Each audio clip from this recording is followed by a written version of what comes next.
السلام علیکم. یو خور غواړي پوه سي د لمونځ ترقیب باره کې. آیا د نارینه او ښځینه لمونځ کې څه فرق شته؟ همداسې د شافعي او حنفي مذهبو کې. د خور پوښتنه وکړه چې آیا د نارینه او ښځینه لمونځ کې څه فرق شته او همداسې د شافعي او حنفي مذهبو کې. په صحیح البخاري کې روایت ده، اول جل رسول الله صلی الله علیه وسلم فرمایي لمونځ وکړئ لکه څنګه مو زه په لمانځه لیدلی یم. رسول صلی الله علیه وسلم نه دی فرمایلی چې ښځینه د لمونځ په بله طریقه وکړي او یا د نارینه په بله طریقه لمونځ وکړي. یو بل حدیث کې چې په صحیح البخاري کې روایت ده، اول جلد د لمانځه په کتاب کې چې ښځینه او صحابیو به د سړیانو په شان لمونځ کوو، نو داسې هیڅ فرق نشته د نارینه او ښځینه لمونځ کې.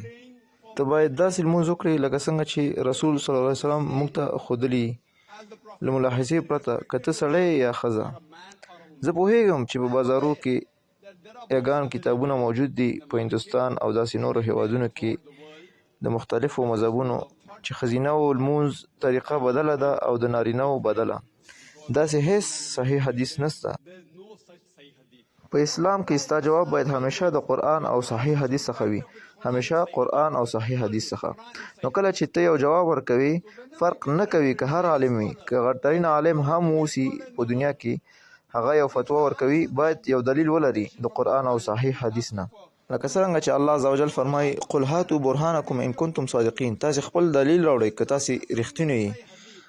داسې هیڅ کوم آیت نشته په قرآن کې او داسې هیڅ کوم صحیح حدیث نشته چې دا ثابتوي چې د ښځو او نارینهو لمونځ فرق لري. زه آګاه یم چې یګان علماو د خپل شخصي نظر لحاظه ویلي چې ښځې باید خوندي وساتل سي، دوی باید لمونځ په بله طریقه وکړي، خو دا د عالمانو نظریه ده، خو رسول صلی الله علیه وسلم هیڅ کله داسې نه دی ویلي.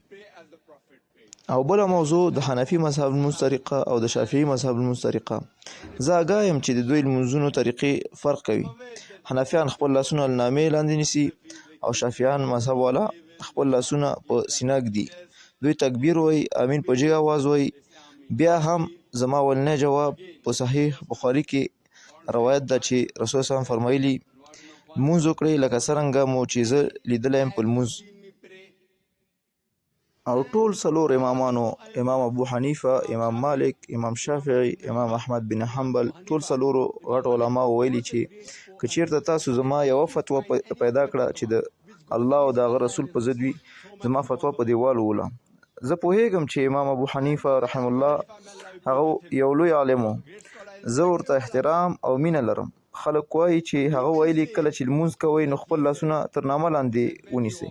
په ابو داود کې یو حدیث ده چې وایي رسول صلی الله علیه وسلم خپل لاسونه تر نامه لاندې نیول. دا یو ضعیف حدیث ده. وروسته بل حدیث کې راځي چې یو صحیح حدیث ده چې رسول صلی الله علیه وسلم خپل لاسونه د نامه نه پورته نیوه. او داسې نور حدیثونه دي چې په صحیح ابن خزیمه کې راغلي چې رسول صلی الله علیه وسلم به خپل لاسونه په سینه ایښودل. نو کله چې یو صحیح حدیث کې ثابته وي چې رسول صلی الله علیه وسلم به خپل لاسونه په سینه ایښودل او حدیث د نامه لاندې لاسونه نیول، دا حدیث ضعیفه ده. نو صحیح طریقه په لمانځه کې لاسونه په سینه ایښودل دي. دا په دې معنا نه ده هر څه چې امام شافعي رحم الله ویلي ټول صحیح دي او هر څه چې امام ابو حنیفه رحم الله ویلي هغه په غلط دي. وګورئ دې ډېر غټ عالمان وو، موږ ورته احترام کوو، خو موږ دې ته نه ګورو چې په هغې وخت کې ټول حدیث جمع سوي نه و، لکه څرنګه چې رسول صلی الله علیه وسلم په وخت کې قرآن جمع سوی و او په دې کې هیڅ شک نشته. خو حدیثونه شروع کړه په جمع کېدلو 50 کاله، 100 کاله، 1.5 کاله وروسته. نو دا عالمان ډېر وخت ته ژوند کوو د اسلام په اولو کې، او دا د دې لپاره چې دوی سره ټول صحیح حدیثونه موجود نه ول. نو کومې فتوی چې دوی ورکولې په هغه علم سره یې ورکولې چې دوی سره موجود و. زه فکر نه کوم چې امام ابو حنیفه رحم الله خطا سوی و، بلکې دا هغه ته دا صحیح حدیث نه و رسېدلی. نو شاید زما نظره هغه ضعیف حدیث ورسېدلی و چې وایي خپل لاسونه باید د نامې لاندې ونیسي، او صحیح حدیث شاید امام شافعي رحم الله ته رسېدلی و چې وایي خپل لاسونه باید په سینې کېږدئ. یو ځل بیا صحیح البخاري کې راځي اول جلد د لمونځ په کتاب کې چې رسول الله صلی الله علیه وسلم به رفع الیدین کوو، یعنی لاسونه به یې پورته کول. لاسونه پورته کول رسول الله صلی الله علیه وسلم امر کړی، نه دا چې امام شافعي رحم الله ویلي زه هغه تعقیبوم، بلکې زما پیغمبر ویلي. اوس د اوداسه په باره کې یو آیت ده په قرآن کې سورت مائده 5 سپاره. کله چې ښځینه تاسې مسح کړي نو تاسې اودس ماتیږي. په عربي ژبه کې مسح لمس کولو معنی لري. د امام شافعي رحم الله په وینا هغه وایي که چېرته ښځینه تاسې لمس کړي نو اودس مو ماتیږي، او امام ابو حنیفه رحم الله ویلي که یو ښځینه یو سړی لمس کړي نو اودس یې نه ماتیږي. نو په عربي ژبه کې د مسح نه مراد دوه معناوې دي، یو جنسي لمس کول، دویم بدني لمس کول. امام شافعي رحم الله د جنسي لمس کولو څخه مطلب اخیستی او امام ابو حنیفه رحم الله د بدني لمس کولو څخه مطلب اخیستی. نو دواړو مختلفې نظریې درلودلې.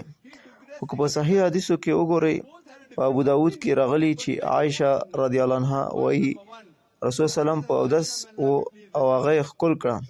رسول سلام بغیر له دې چې اودس وکړي لمانځه ته ولاړ. یو بل حدیث په صحیح البخاري کې نقل شوی، عایشه رضی الله عنها ویده وه او رسول سلام په لمانځه کې د هغې پښې ټیله کړې. نو د دې نه معلومیږي چې په بدني لمس کول اودس نه ماتوي. نو دلته امام ابو حنیفه رحم الله په حق ده او امام شافعي رحم الله نه ده چې هغه قصدا دا خطا کړې، بلکې دا صحیح حدیث هغه ته نه ورسېدلی. نو ټولو غټو عالمانو دا ویلي چې که تاسو زما یوه فتوا وموندله چې د الله او د هغه رسول په ضد وي نو زما فتوا په دیوال ووله. نو زه وایم زه پوه حنفي مذهب والا یم. زه ډاکټر ذاکر نایک، زه پوه حنفي یم. ابو حنیفه رحم الله شاید دا فتوا ورکړي چې خپل لاسونه تر نامه لاندې ونیسئ په لمانځه کې، خو بل خوا صحیح حدیث کې راغلي خپل لاسونه په سینه باندې کېږدئ لمانځه کې. نو زه کله چې لمونځ کوم خپل لاسونه پر سینه ږدم. او له بلې خوا امام شافعي رحم الله ویلي کله چې تاسو زما یوه فتوا پیدا کړئ چې د الله او د رسول په ضد وي نو زما فتوا په دیوال وولئ. امام شافعي رحم الله ویلي چې یو ښځه ته لمس کړي اودس دې ماتیږي، خو صحیح حدیث کې راغلي چې اودس دې نه ماتیږي. نو دې لپاره چې ما د امام شافعي فتوا په دیوال ویشته چې صحیح حدیث په ضد ده